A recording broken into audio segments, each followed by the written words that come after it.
Hello बच्चों, चलिए प्रश्न पढ़ते हैं। प्रश्न में हमें दिया है डीएनए द्विकुंडली की कौन सी विशेषता वाटसन व क्रिक को डीएनए प्रतिकृति के सेमी कंजर्वेटिव रूप को कल्पित करने में सहयोग किया।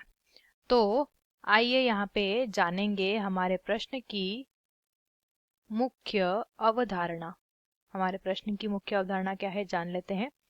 हमें प्रश्न में पूछा है कि जो डीएनए की द्विकुंडली संरचना होती है, डीएनए कैसा होता है, द्विकुंडल वाला, इस तरीके की कुछ संरचना होती है डीएनए की, इस तरीके की डीएनए की संरचना होती है। तो डीएनए की जो द्विकुंडली संरचना होती है, उस संरचना को सेमी कंजर्वेटिव रूप भी कहा जाता है।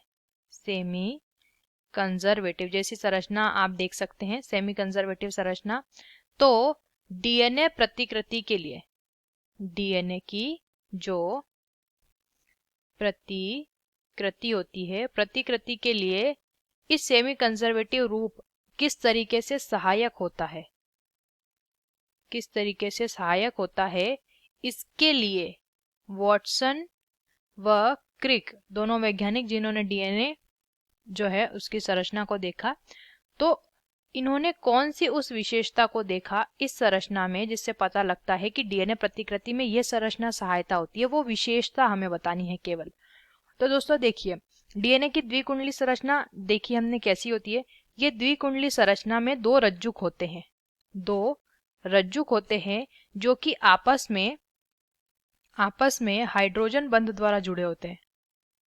कैसे जुड़े होते हैं? हाइड्रोजन बंध द्वारा आपस में जुड़े होते हैं। और यहाँ पे ये दोनों एक दूसरे के विपरीत होते हैं। जैसे कि एक रज्जुक यदि 5 डैश से 3 डैश की ओर है, तो दूसरा रज्जुक 3 डैश से 5 डैश की दिशा में होगा, पहला रज्जुक और दूसरा रज्जुक। और अगर यहाँ पे इस स्थान पर एडेनिन होगा तो उसके सामने थाइमिन होगा, अगर यहाँ पे ग्वानिन होगा तो उसके सामने साइटोसिन होगा। और इसी तरीके से क्रम चलते चलते क्या बनता है, डीएनए की संरचना बनती है। तो ये जो एक दूसरे के पूरक होते हैं, एक दूसरे के पूरक होते हैं, विपरीत होते हैं लेकिन पूरक होते हैं।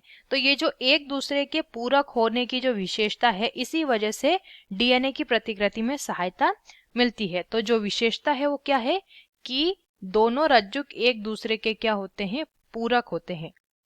लिख लेंगे, दोनों रज्जुक एक दूसरे के पूरक होते हैं और इस कारण जो है प्रतिकृति में सहायता मिलती है। आशा करते हैं आपको ये उत्तर समझ आया होगा। धन्यवाद।